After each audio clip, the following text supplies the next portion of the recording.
নমস্কার, আমি আয়েশা, আপনাদের host. Any digital, visual, or any written copies of this content is considered under the Act of Piracy. চলুন শুরু করা যাক আজকের গল্প। শুরু করছি আজকের গল্প।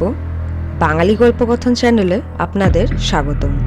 আজকের গল্প মানিক বন্দ্যোপাধ্যায়ের লেখা হারানের নাচ জামাই, পর্ব 2। এমনও কি আছে তাদের এ গায়ে? শীতের তে ভাঙা চাঁদের আবছা আভায় চোখ জ্বলে ওঠে চাষিদের। জানা যাবে সাঝের পর কে গা ছেড়ে বেরিয়ে গিয়েছিল।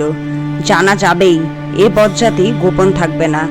দাঁতে দাঁত ঘষে গফুর আলী বলে, দীক্ষালমু, কোন হলার পিঁপড়ের পাখা উঠেছে দীক্ষালমু।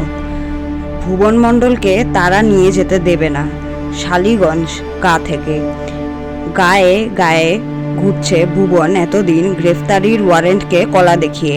কোনো গায়ে সে ধরা পড়েনি। শালীগঞ্জ থেকে তাকে পুলিশ নিয়ে যাবে? তাদের গায়ের এই কলঙ্ক তারা সইবে না। ধান দেবে না বলে কবুল করেছে। জান, সে জানটা দেবে এই আপনজনটার জন্য। শীত আর ঘুমে অবশ প্রায় দেহগুলি চাঙ্গা হয়ে ওঠে।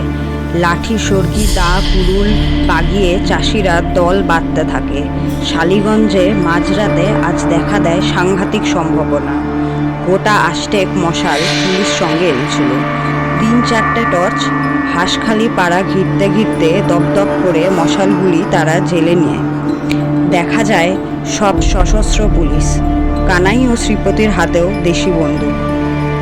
পাড়াটা চিনলেও কানাই বা শ্রীপতির হারানের বাড়িটা ঠিক চিনত না। সামনে রাখালের ঘর পেয়ে ঝাঁপ ভেঙে তাকে বাইরে আনিয়ে রেডিং পার্টির নায়ক মনমথকে জিজ্ঞেস করতে হয় হারান দাসের কোন বাড়ি। Please do not forget to like, share and subscribe Bangali Golpokothan channel for the third part of the story as we upload new episodes every day.